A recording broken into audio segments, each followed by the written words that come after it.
Subscribe करते समय bell icon जरूर दबा देना। ऐसा करने से आप मेरी आने वाली वीडियोस का नोटिफिकेशन सबसे पहले पा सकेंगे। हेलो दोस्तों, मुझे उम्मीद है कि आप सभी अच्छे होंगे। दोस्तों, आज हम डिस्कस करने वाले हैं how to make family budget और ये एपिसोड नंबर 4 है, क्योंकि यहाँ पे सीरीज चल रही है फाइनेंशियल फ्रीडम की। आप अपने आप को फाइनेंशियली फ्री कैसे बना सकते हैं।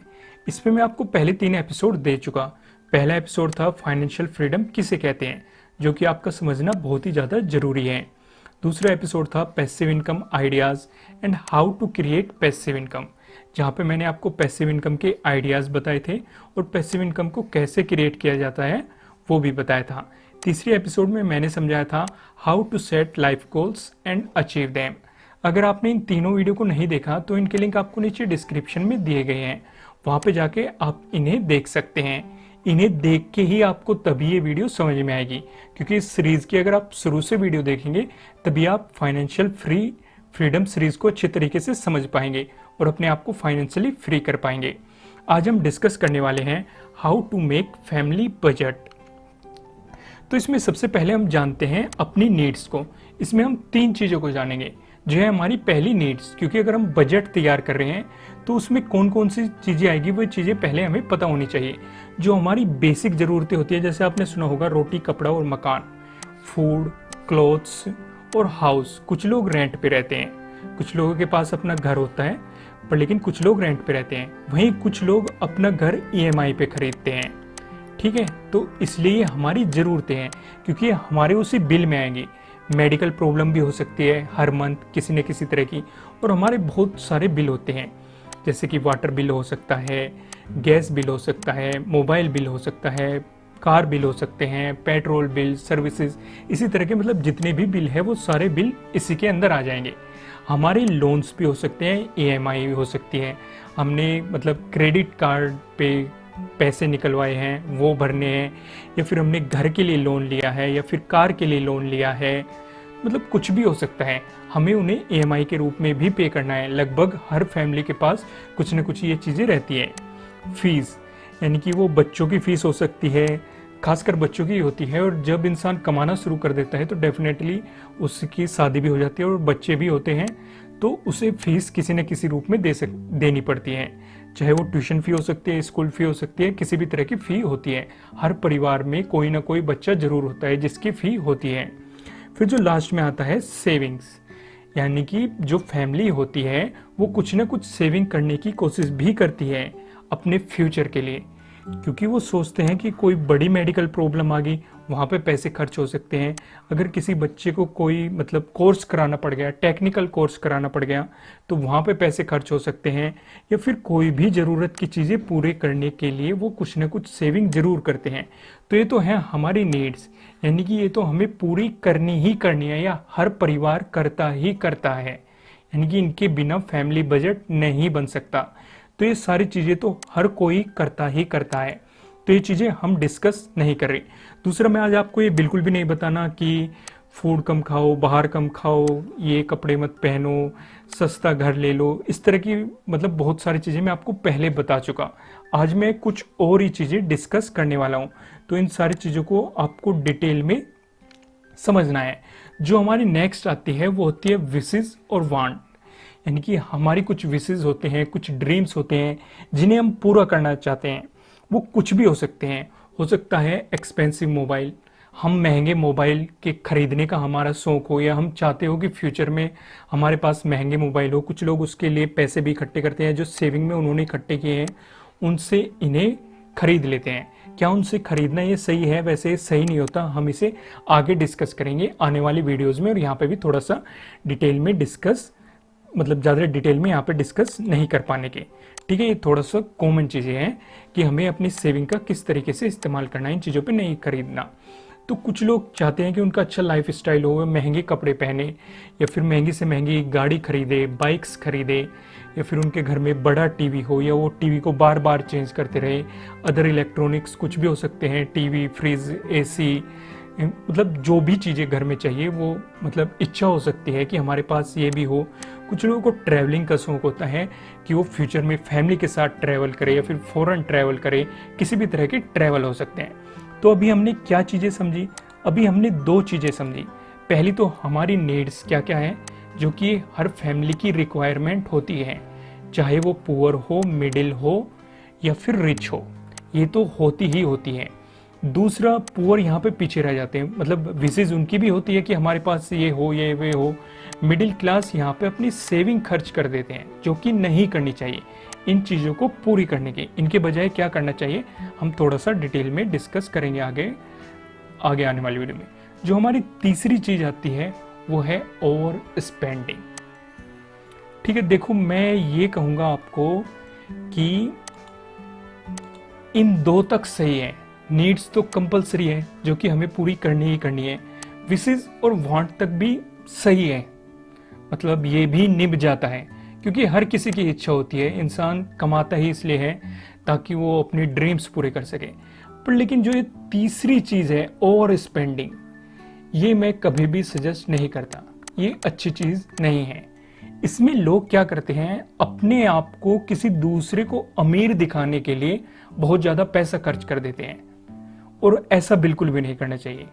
मुझे नहीं पता कि वो क्यों ऐसा करते हैं, क्योंकि ये आपको फ्यूचर में नुकसान दे सकता है। ओवर स्पेंडिंग हम किस चीज़ में करते हैं, जैसे हम महंगे घर में रहेंगे, अगर हम रेंट पे रह रहे हैं, अगर हमें मतलब 5,000 में रूम मिल रहा है या फिर 6,000 में रूम मिल रहा है, चलो 10,000 में रूम मिल रहा है, ठीक है, यहाँ तक चल जाता है। मतलब किसी मेट्रो सिटीज़ में भी आपको 10,000 तक सही रूम मिल जाएगा। पर लेकिन लोग दिखाने के लिए कि भाई वो बेहतर घर में रह रहे हैं, वो मतलब जैसे जैसे उनकी इनकम बढ़ती है वैसे वैसे वो अपना लाइफ स्टाइल भी बढ़ा लेते हैं। यानी कि उन्होंने जितना ज़्यादा कमाया उसे उतनी ही जल्दी वो ख़त्म भी कर देते हैं। यानी कि वो वहीं पे आ जाते हैं घूम फिर के।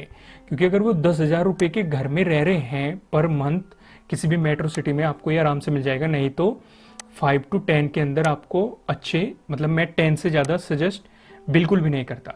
मतलब आपको मिनिमम 5 और मैक्सिमम 10 इसी के अंदर। तो वो क्या करते हैं, 20,000 या 30 या 40,000 पर मंथ रेंट ही दे रहे हैं, ये दिखाने के लिए कि भाई हम अच्छी जगह रहते हैं। वो बाहर का खाना बहुत ज़्यादा खाता है, यानी कि लंच करने चले गए, डिनर करने चले गए, या फिर ब्रेकफास्ट बाहर कर रहे हैं, या फिर बार बार होटल जा रहे हैं। तो ये बिल्कुल भी नहीं करना चाहिए। सोप करते रहते हैं तरह तरह के। सोप किस तरह में, मतलब नए नए कपड़े खरीदते रहेंगे, पहनते रहेंगे। अगर उनके पास कपड़े भी है तब भी शॉपिंग करते रहेंगे, कार बदलते रहेंगे, बाइक बदलते रहेंगे, लोगों को ये दिखाने के लिए कि उनके पास पैसे है। भले ही वो इसे ईएमआई पे खरीद रहे हो, ईएमआई पूरी करके फिर दे दी। नई नई वॉचेस खरीदते रहेंगे, महंगे से महंगी फ़ोन खरीद लेंगे, महंगे से महंगे, एप्पल, ब्लैकबेरी या फिर HTC, मतलब कुछ भी हो सकता है। मतलब वो महंगी से महंगी चीज़ में पैसे स्पेंड करेंगे। जो नया फ़ोन लॉन्च हुआ उसे खरीद लेंगे दिखाने के लिए कि हमारे पास पहले आया, हमने ज़्यादा कर लिया। तो जो ओवर स्पेंडिंग होता है ये मैं आपको बिल्कुल भी सजेस्ट नहीं करता। जैसे मैं आपको फिर से रिपीट कर देता हूँ कि अगर आप 5,000 से 10,000 के अंदर आपको रूम लेना चाहिए। ठीक है, अगर आप रेंट पे रह रहे हो, अगर आपका घर है तो बहुत अच्छी बात है। ठीक है, इसी पैसों को ईएमआई में या थोड़ा ज़्यादा पैसा ईएमआई में चला जाता है, वो अलग से मैनेज करेंगे बजट में कि कैसे होता है ईएमआई का। जब मैं ईएमआई वाली वीडियो लाऊंगा कि ईएमआई और लोन को कैसे पे करें, ठीक है, वो हम बाद में डिस्कस करेंगे। तो मैं कह रहा हूँ कि इससे ज़्यादा एक्सपेंसिव रेंट हो जाता है। इतना कितना भी महंगा शहर हो, इतने के अंदर आपको अच्छा खासा बजट मिल जाएगा। मतलब रूम इस बजट में आपको अच्छा खासा मिल जाएगा। आपको इससे ज़्यादा पैसा खर्च करने की बिल्कुल भी ज़रूरत नहीं है। दूसरा, बाहर खाना खाना बहुत ही ज़रूरी है, जिससे कि आप बाहर के लाइफ स्टाइल को समझ सको या फिर अपनी फैमिली के साथ बाहर मतलब टाइम स्पेंड कर सको। पर लेकिन ये नहीं है कि हर रोज़, वीक में आप एक बार जा सकते हो, या फिर 15 डेज में जा सकते हो, या फिर मंथ में एक बार जा सकते हो। मतलब ये नहीं कि आप हर रोज़ जा रहे हो। इतना चल जाएगा, वीक में भी 1 टाइम चल जाएगा। ठीक है, ये और स्पेंडिंग में नहीं आएगा, क्योंकि आपने मतलब जगह चेंज की, माइंड को चेंज किया, फैमिली को टाइम दिया। तो ये चीज़ें चल जाएगी, वीक में भी चल जाएगा, 15 डेज में भी चल जाएगा। अगर आप ज़्यादा ही मिडिल क्लास में हो या पुअर में हो तो मंथ में भी एक बार चल जाएगा, ठीक है। पर लेकिन ये नहीं कि रोज़ की रोज़, इससे बिल्कुल भी नहीं करना। शो ऑफ तो कभी भी नहीं करना, ठीक है, किसी भी रूप में। अगर आपके पास सफिशिएंट कपड़े हैं तो सामने वाले को शॉपिंग करके ये नहीं दिखाना कि हमारे पास पैसे हैं या हम कुछ भी कर सकते हैं, या फिर अगर आपके पास गाड़ी सही है या बाइक सही है कि आप उसे बार बार चेंज कर रहे हो, नहीं। अगर आपके पास एक घड़ी है, वो चल रही है तो सफिशिएंट है, ठीक है। ऐसा हो सकता है कि अगर आप फॉर्मल पहनते हो तो आपने उसके लिए एक वॉच ले ली, या फिर रफ टफ कपड़े पहनते हो उस, या स्पोर्ट टाइप कपड़े पहनते हो तो उसके लिए एक वॉच ले ली, इतना चल जाएगा। पर लेकिन ये नहीं कि आपने मतलब 10-12 वॉचेस ले ली और मतलब आप ऐसे खर्चे कर रहे हो, ठीक है। फ़ोन चलो महंगा भी ले लिया आपने, वन टाइम सेविंग में होता है हर किसी का सपना कि एक मतलब महंगे इलेक्ट्रॉनिक्स लेना या फ़ोन लेना, एक्सपेंसिव मोबाइल लेना, चलो वन टाइम निभ जाता है। मतलब ये बिल्कुल भी नहीं करना जब ये ख़राब हो जाए, भले ही आप दूसरा महंगा मोबाइल ले लो, कोई प्रॉब्लम नहीं है। पर लेकिन ये नहीं कि आपका फ़ोन भी सही है, आपने इसे बेच के कोई दूसरा मार्केट में फ़ोन आया वो परचेज़ कर लिया, फिर कोई तीसरा आया इसे बेच के ये परचेज़ कर लिया, फिर चौथा आया वो परचेज़ कर लिया, ये नहीं करना। क्योंकि ये शॉप में चला जाता है, ओवर स्पेंडिंग में चला जाता है। ऐसा बिल्कुल भी नहीं करना। आप मतलब ख़राब होने के बाद भले ही महंगा फ़ोन ले लो अपनी सेविंग से, कोई प्रॉब्लम नहीं है, ये भी तरीका चल जाता है। पर लेकिन ये नहीं कि आप बार बार ही बदलते जा रहे हो, तो इस वाले सेक्शन को तो मैं बिल्कुल भी सजेस्ट नहीं करता। पर लेकिन ज़्यादातर लोग इसी सेक्शन के अंदर घूमते हैं क्योंकि वे सोसाइटी में अपनी ये सोचते हैं कि इनसे उनकी पहचान बन रही है। पर लेकिन एक टाइम ऐसा आता है जब उन्हें मतलब पैसों की प्रॉब्लम हो जाती है, ज़्यादातर इन्हीं चीज़ों से होती है। ज़्यादा एक्सपेंसिव मतलब ओवर स्पेंडिंग करने से ही आपके पैसे जल्दी ख़त्म हो जाते हैं। तो ये सेक्शन बिल्कुल भी नहीं करना। ये नंबर 1 प्रायोरिटी है जो कि हर किसी की रिक्वायरमेंट है, चाहे वो पुअर हो, मिडिल क्लास हो या फिर रिच हो। ये आप कर सकते हो सेविंग करने के बाद, और ये ज़रूरी भी है। हर इंसान के कुछ ना कुछ सपने होते हैं, यहाँ तक भी चल जाएगा, ये तो बिल्कुल ना है, ठीक है। इसे बिल्कुल भी मत करना। अगर आप कर रहे हो तो आज से ही बंद कर दो। इसके बजाय अपने इन पैसों को, जो आप अपने पैसे ओवर स्पेंडिंग में खर्च कर रहे हो, इन पैसों को आप इन्वेस्ट कर लो कहीं, वो ज़्यादा फायदेमंद रह जाएगा। क्योंकि अगर आप कपड़े खरीद रहे हो तो आपके पैसे तो खर्च हो गए, वे वापस तो लौट के नहीं आने के।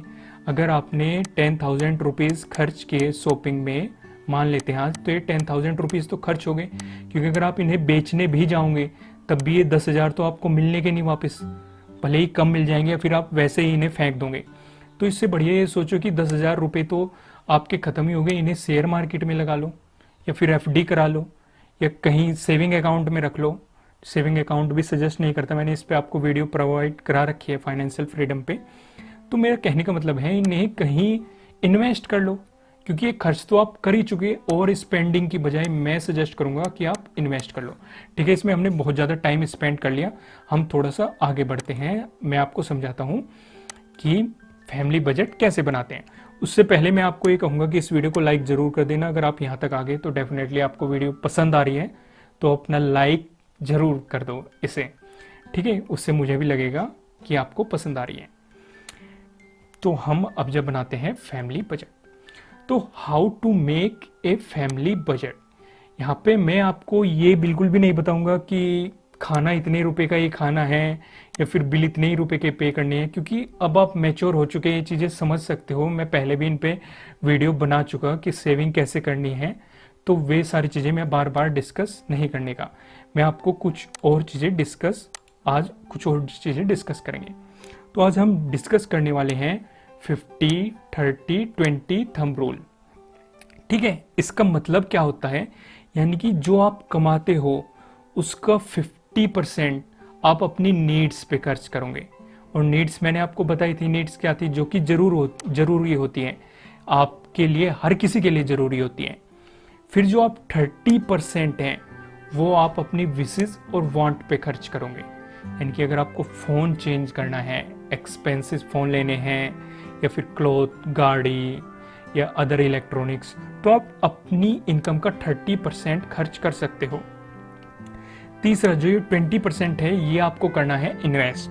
यहाँ पे एक चीज ध्यान से समझो कि मैंने आपके साथ 3 चीजें डिस्कस करी थी। पहली नीड्स करी थी, दूसरी विशेस और वांट करी थी, और तीसरी करी थी ओवर स्पेंडिंग। आपको ओवर स्पेंडिंग यहाँ पे कहीं भी नहीं दिखाई दे रही होगी। उसकी बजाय मैंने आपको क्या कहा था, ओवर स्पेंडिंग में आप जो पैसा खर्च करते हो उसे इन्वेस्ट कर लो, ठीक है। और इन्वेस्ट ही मैं यहाँ पे ले आया, क्योंकि ओवर स्पेंडिंग एक स्मार्ट लोगों की चीज नहीं है, क्योंकि ये उन लोगों के लिए है जो दिखावे की जिंदगी जीते हैं, और दिखावे की जिंदगी से आज तक ना तो किसी को कुछ मिला है और ना ही कभी मिलने का। उसकी बजाय आप उसे इन्वेस्ट करो और इस पैसे का इस्तेमाल अपने आगे करो। ये आगे फ्यूचर में आपकी लाइफ को और बेहतर बनाएगा। इन्वेस्टमेंट से आपको बेनिफिट मिलेगा। तो यहाँ पे 3 चीजें बताई थी मैंने, तो तीसरी की जगह हमने क्या कर दिया, इन्वेस्ट। यानी कि जब भी हमारा ओवर स्पेंडिंग करने का मन करेगा, फॉर एग्जाम्पल मैं आपको एक एग्जाम्पल से समझाता हूँ। मान लेते हो कि आप मतलब एक महीने में 30 दिन होते हैं, मान लेते हैं 30 दिन का महीना है, और इसमें से आप 25 दिन बाहर खाना खा रहे हो, तो ये ओवर स्पेंडिंग में जा रहा है, ठीक है, ओवर स्पेंडिंग में चला गया।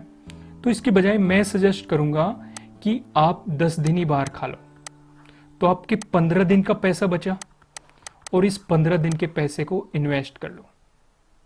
तो सोचो, क्योंकि ये पैसा तो तब भी खर्च होने वाला था, तब भी खर्च होने वाला था, इसके बजाय आप इसे इन्वेस्ट कर लो। आपका बाहर भी खाना होगा, माइंड भी चेंज होगा, सारी चीजें चेंज होगी, और आपका इन्वेस्टमेंट भी होगा।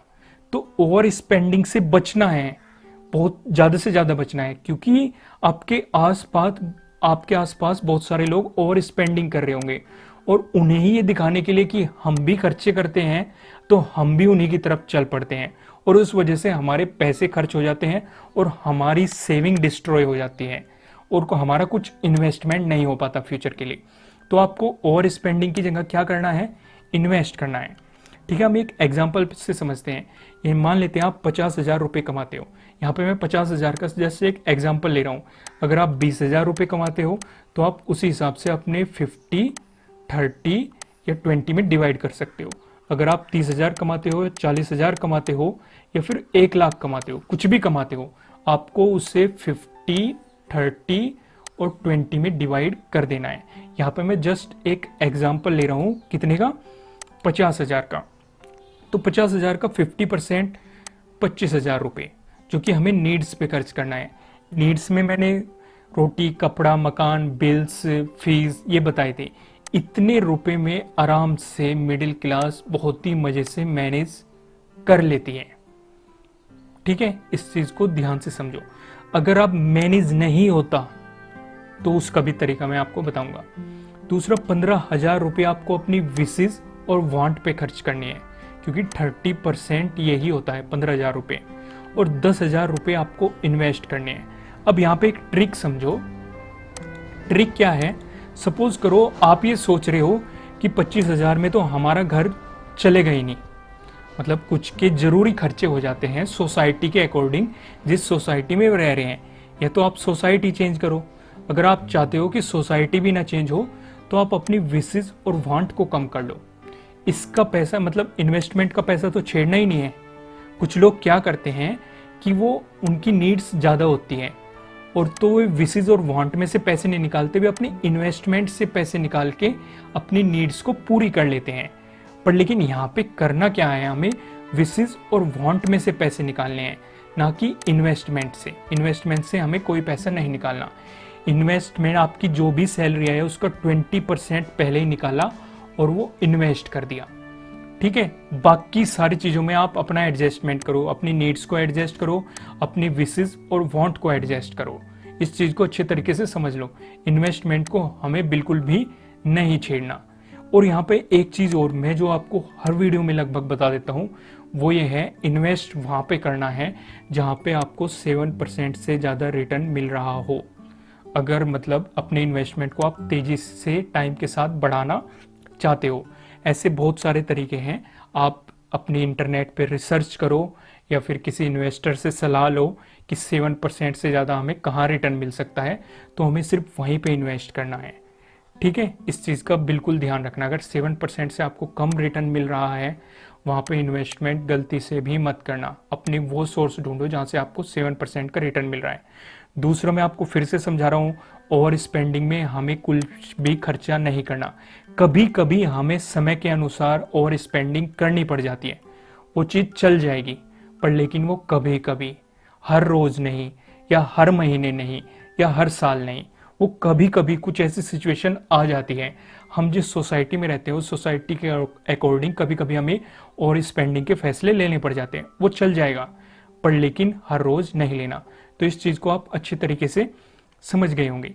जो हमारे नेक्स्ट एपिसोड होने वाला है वो है how to create multiple income sources, कि आप एक से ज़्यादा अपने इनकम सोर्स कैसे बना सकते हैं। और इससे पहले कि अगर आपने अभी तक एपिसोड नहीं देखे तो नीचे आपको प्लेलिस्ट का डिस्क्रिप्शन में लिंक मिल जाएगा, जाके देखिए और उन सब चीज़ों को समझिए और अपने आप को फाइनेंशियली फ्री कीजिए। ठीक है दोस्तों, मैं फिर से कहूँगा, इस वीडियो को लाइक जरूर कीजिएगा अगर आपको अच्छी लगी है तो। आपके मन में कोई भी सवाल है तो आप कमेंट करके पूछ सकते हैं, मैं कोशिश करूँगा उसे आने वाली वीडियो में ऐड कर सकूँ। अगर आप नए हैं तो इस चैनल को सब्सक्राइब जरूर कीजिएगा ताकि आपको इसी तरह की और वीडियोस मिल सके। फिर मिलते हैं नेक्स्ट वीडियो में। Thank you.